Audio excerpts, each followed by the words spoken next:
परिचय दे।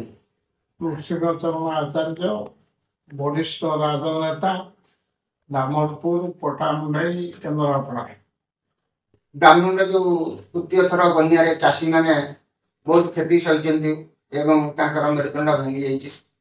एबे कौन कौन किसी ब्राह्मणी चलित वर्ष ब्राह्मणी बना आसी क्रमागत बना घटी चली तीन थर घटला ब्राह्मणी जल प्रवाह ब्राह्मण जल अड़वा ठारे विपद संकेत प्रभावित होती। चलित वर्ष खाली चाषी मेरुदंड भांगी ब्राह्मणी बन्या समग्र ब्लॉक अंचल 14टी पंचायत और एनएलसी 11टी वार्ड रे भित्पात घटी। 2 मास वाला लोक जलबंदी अवस्था लक्षाधिक लोक जलबंदी अवस्था अच्छा। सरकार निद्रा भंग होना कि लोकों को बना विपन्न लोकों को सहायता जोगाई दि जाऊना। भित्पात 1994 मसीहा को छाड़ीदे ब्राह्मण भित्पात बना भित्पात केवे घटे नाला।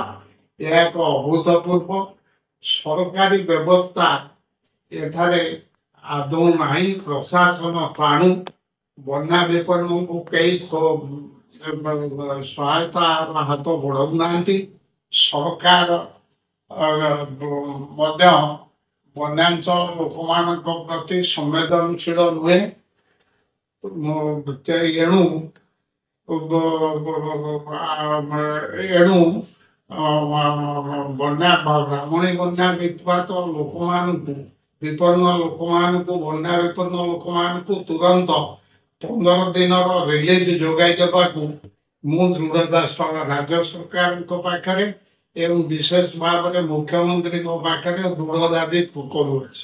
खाली चाषी मैंने नुह बनिया भी गाय गोरु पशु भी खाद्य बिना भी बनिया अशेष क्षति घटी।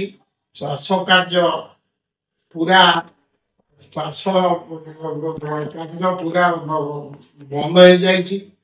जहाँ चाष चाषी मैंने चाष आरंभ करते नष्ट हो जाए। खाली चाषी मैंने नुहति गाई गोरु अन्य प्राणी संपद बनिया अत्यंत माने क्षतिग्रस्त होती। एमाने डहल विकल होती। बर्तमान खाद्य ना से पाखे से एक प्रकार गृहबंदी रही। यही जो पटामुंडी ब्लॉक जो 14टी पंचायत जो 11टी एनएससी 11टी वार्ड लोक माने प्राय लक्षाधिक लोक माने प्राय एक प्रकार जलबंदी अवस्था अच्छा। गत 2 मास धरी एम कथा स्थानीय प्रशासन एवं राज्य सरकार आदौ बुझुना कि सहायतार हस्त बढ़ाऊना। तेणु तुरंत एम 15 दिन मिनिमम जो क्षतिग्रस्त चाषी हूँ प्राणी संपद हूँ बा अन्य जो संस्थार कर्मजीवी हूँ से तुरंत 15 दिन रिलीफ दे से मनरे गोटे जो वितृष्णा भाव अच्छी दूर करने को मु दृढ़ सरकार पाखे दृढ़ दाबी करूँ। साधारण जनता ये जो थर को दुथर 3 थर बन्या जो आसिया फल ना असुविधा भोगुंट खाद्य ना पीवा पानी ना क्रमागत बन्या फल गत 2 मास धरी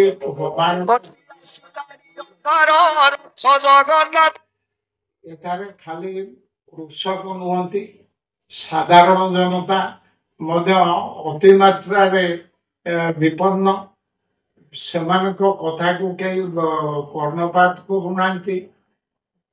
बिजुली व्यवस्था अति दयनीय अवस्था अच्छी। बिजुली जोगान व्याहत होती। रास्ता घाट ना लोक मान पार उतार पाई ମଧ୍ୟ ସେଭଳି କିଛି ବ୍ୟବସ୍ଥା କରାଯାଇନାହିଁ।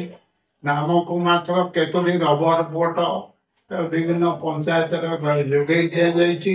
ତାହା ମଧ୍ୟ ସମୁଦ୍ରକୁ ସଂଖ୍ୟା ସଦୃଶ। ତେଣୁ ଲୋକମାନେ ଗତ 2 ମାସ ଧରି ଘରୁ ବାହାରକୁ ବାହାରି ପାରୁନାହାନ୍ତି ଏଇ କ୍ରମାଗତ ବ୍ରାହ୍ମଣୀ ବନ୍ୟା ବିତ୍ପାତ ଫଳରେ। ଆଉ କଣ ଜନସାଧାରଣ କଣ ବାର୍ତ୍ତା ଦେବେ?